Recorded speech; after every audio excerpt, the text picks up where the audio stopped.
Fine. Just usual Friday with too much to do and too little time. Yeah, of course. So, thanks for getting in touch. Thank you. So shall we start this meeting now? Sorry? I'm audible to you? Yes, yes. Or shall we start this meeting now? I thought we already did, but yes, let's start. Well, I think thanks for getting in touch. I would love to hear from you. And the things like the way we usually approach these things is that each organization is introducing themselves real quickly, and then we can see if there's any overlapping for collaboration in the future, or would that work for you? Sure. Okay. So I will start this session with the introduction. So Yeah, my of name is course. Aswad. I'm a humanitarian awardee by United Nations affiliated NGO in India. Uh, I'm I'm a resident of Qatar and working as a facility management engineer. And this Aligarh NSA is initiated in 2014, and later on we registered in 2017. Almost 6 or 7 years we already completed, and we organized many events for the welfare of community and empowerment. And now I sent you one email. I think you replied. Your name is Kristen, right? Yes. Yeah. So this meeting, I have one presentation on the behalf of Aligarh NSA. So I will give that one.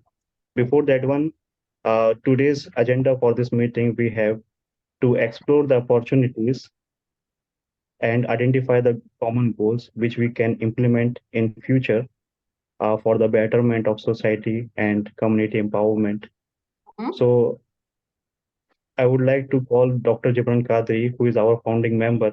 So he will start this session by introducing himself. So Dr. Jibran Kadri, please over to you. Thank you, sir, for inviting me and to introduce all. First of all, I would like to introduce myself. I am Jibran Qadri. Presently, I'm a research scholar in the University of Padua. I'm working on sustainability and geotechnics. I'm affiliated with the Aligarh NSA for almost a decade, and we are working together along with Asfa, Dr. Zulfanan, and others. And we are dedicated to serve the society, specifically in the field of education, awareness, and betterment, both in terms of quality of life and other aspect like education for all and need of education awareness. We have done lots of program about online and offline in India in order to create awareness among the individuals and society so that they might be encouraged to come with us. And we have gathered a huge team, we can say, that which are affiliated to us, and we are working together.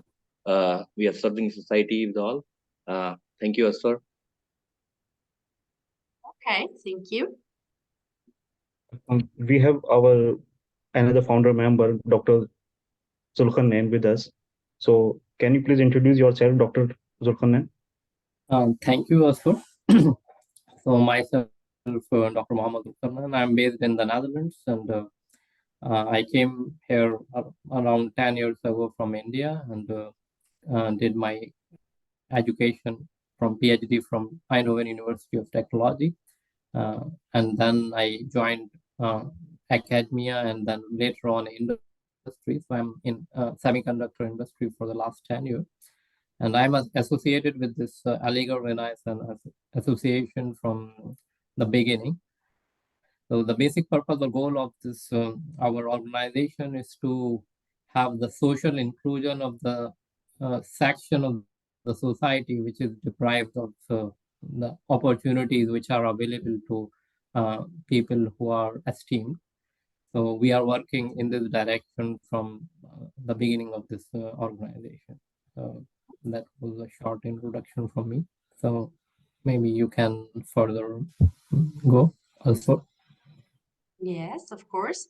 Um, Yeah, my name is Christine Cieslak. I am the head of programs and stakeholder engagement for the European Association for the Education of Adults. As you will see when I keep talking, we love acronyms here in Brussels, so there will be a lot of acronyms flying around. So I hope that's okay for you. So yes, as a head of programs and stakeholder engagement for EAA, I am mainly focusing on reaching out, broadening our network, strengthening our network, but then also keep good ties with the policy level, since we're all here trapped in the bubble, as we call it in Brussels. So we're like closely affiliated with the European organizations, with agencies and other institutions from the European Union. So that's what we're focusing on, and that's where we're located. Maybe just really quickly, the EAA itself, just so you understand how we work and like how things are functioning on good days. So basically, we are a member-based organization, umbrella organization. So we have 120 members, give or take, in 40 different countries. This is the European countries, not the EU countries. We do have global ties, but we're the European Association for the Education of Adults. So we're focusing on Europe with our main endeavors. This being said, we are the advocate for non-formal and informal learning. So whatever we are working on, which can be quite diverse in terms of topics, because we are not bound to a specific background in topics.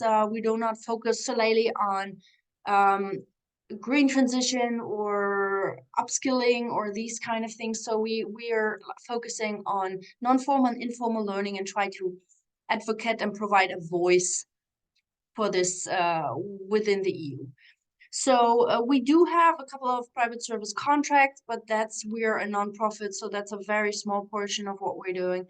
And we're having a lot of public funding that is mainly coming from the Commission through our core funding. We have a SURF project, we have 2 Horizon 2020, but we also have a lot of Erasmus Plus projects. I do not know if you had a look at our project page. We have a multitude of projects running at the moment, I think 20. So we try to not stretch that too much because we don't want to, like, we also focus on our policy work. We're sitting in several committees and expert groups from the Commission, from the European Parliament. So we are focusing on our policy work as well. So we don't want the project work to take over all of our capacities. This being said, we do keep the connection with our members through the project work, because yeah, that grounds us and that gives us the possibility to influence things on a very hands-on level, so to speak, and it's not so abstract as some policy work might be. So this is how we generally work.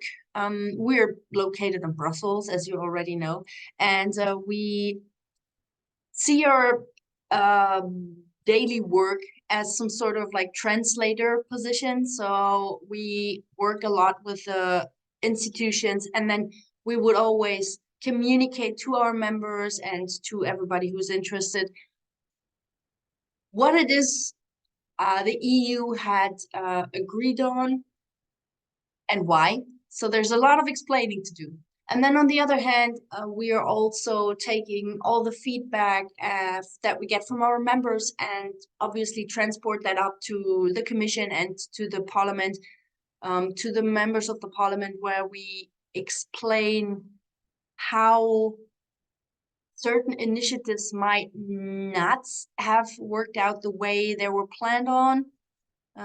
We also give a lot of feedback on policy papers that are being published, so on and so forth. So we do influence on a practical level, but also on a policy theoretical level before certain initiatives, programs, or laws are being implemented. So this is how we usually work. Thematically, each year we have a topic. It was transformative learning, and then digitalization, and then twin transition. And this year it's something about regional values.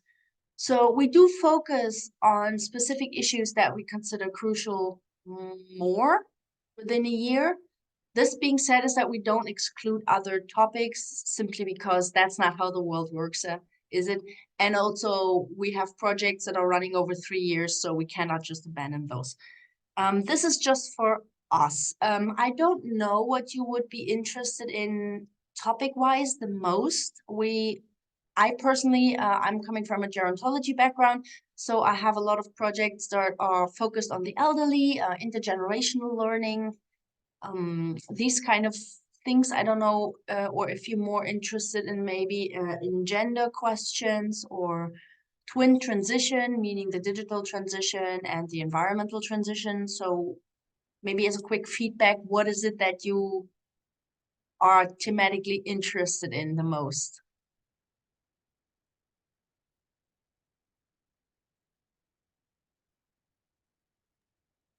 Not all at once. Thank you.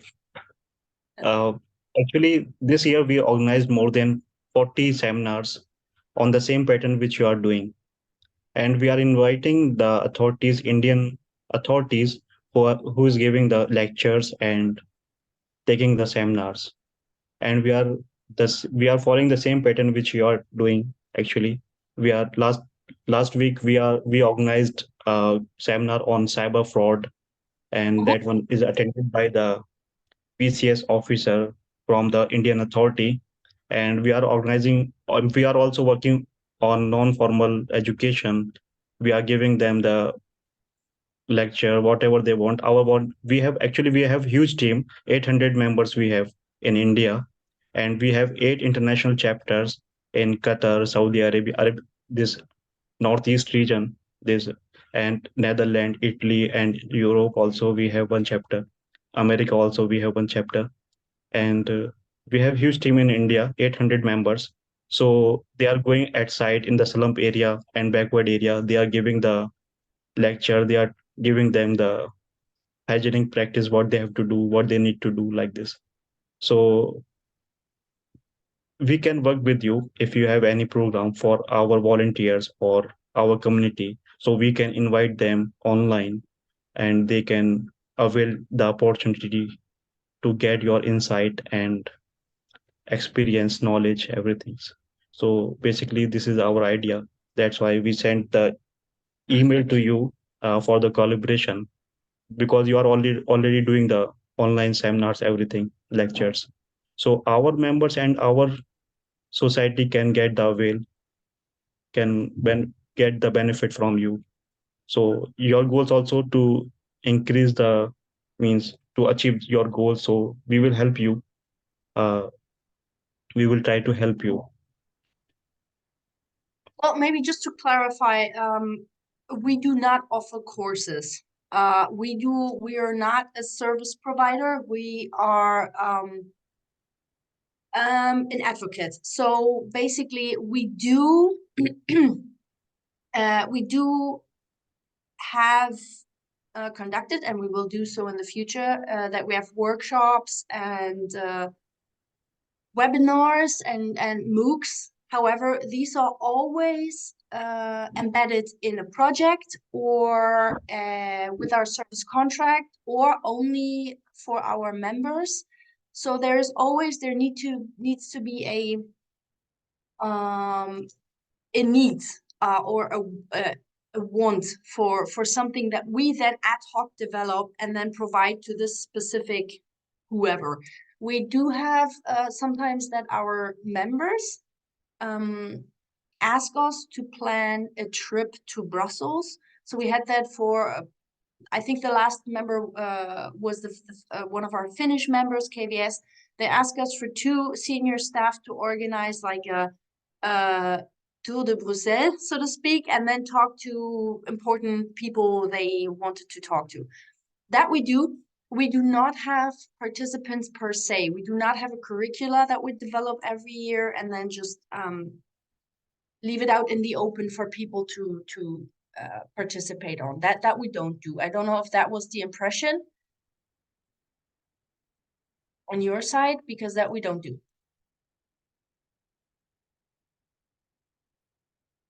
This being said, we could always collaborate. I would invite you to have a look at our project.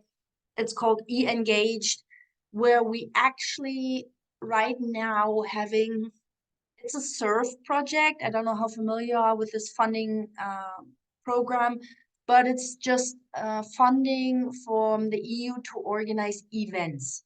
So what we're doing is we were developing a curricula for younger people to teach older people to become more digitally secure. And for that, we do not have so much to focus on scamming, but on fake news and falsified information. So I think this would be a very interesting thing to dip our toes into, if we can maybe have somebody like providing input to one of these events, or we provide input to one of these events. So to make it more concrete, because right now I do have an estimate idea on what it is that you're aiming for, but I do not quite know what the scope is of the concrete actions that you would like to do with us.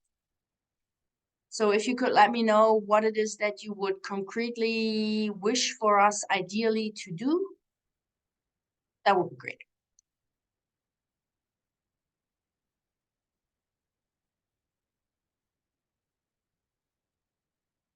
So I think, in my opinion, as from the thematic perspective, digital transformation is one of the theme in which our organization is working.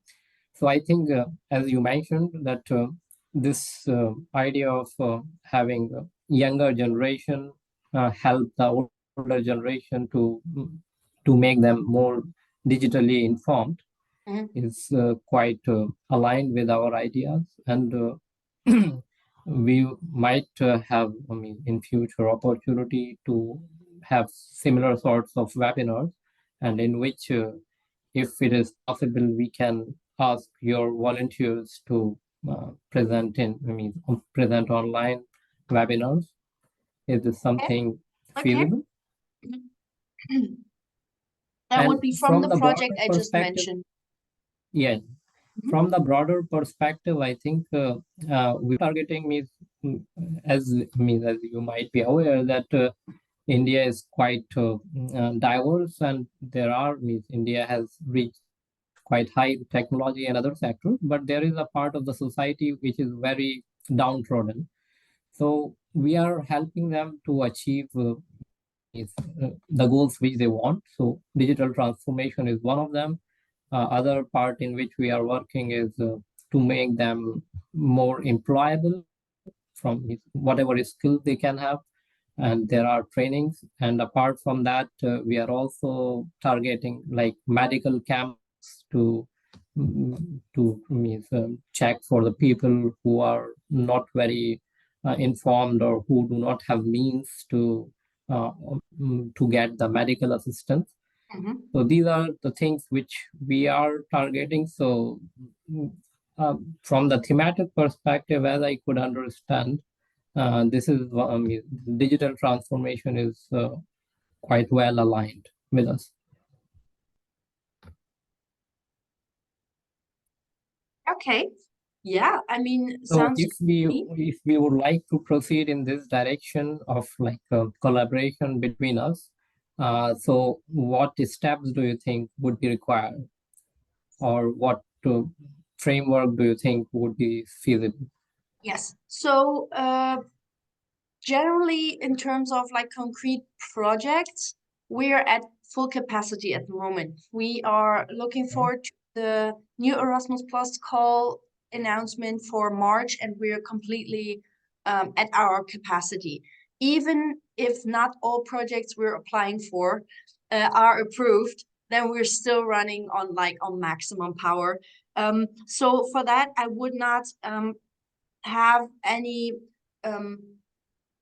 vision that in the next couple of weeks or months, there will be something bigger.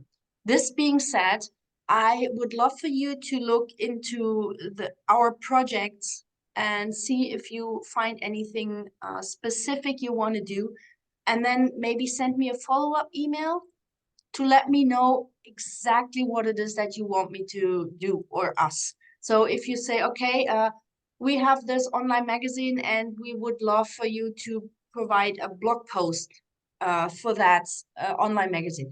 I don't know, I'm just spitballing. Yeah. Or we have this very concrete event coming up in 6 weeks, and we would love for you to explain how adult education works in Belgium or in Europe or whatever. Then we can talk about that. I don't think anything concrete in terms of like a fixed project is possible in the near future. I had 2 calls yesterday with organizations from Europe trying to establish a collaboration. I told them the same. There is nothing we can do until the second half of 24 because we're just so busy at the moment and we have to plan our capacities. But I would not like to just leave this on the side and move on. I would really like to see if we can maybe contribute in small concrete things. So if you could Sure. follow up with an email, you have an internal discussion, you have a look at our project, and then you say, okay, you know what, there's this thing coming up in 8 weeks and 3 months. I think it would be good if from EAA somebody could give an input, or somebody could write a little paragraph, or somebody could whatever, then you could let me know. That would be perfect. Sure. That would be perfect. Okay, great. But yeah, I don't have any questions anymore. If you have anything you would like to know, if there's anything you still want to ask, or if you have any strong feelings you want to voice at this point, then feel free to do so. But I see a lot of nodding, so I assume everything made sense, and you have to now have a think on what the next steps are. So I'll just go with that. Yeah. Okay for everybody? Okay, well, it was brilliant. Thank you very much for getting in touch. Thank you so much for telling me about your work. It sounds very interesting and very important. So congratulations to that. And I hope to hear Thank you.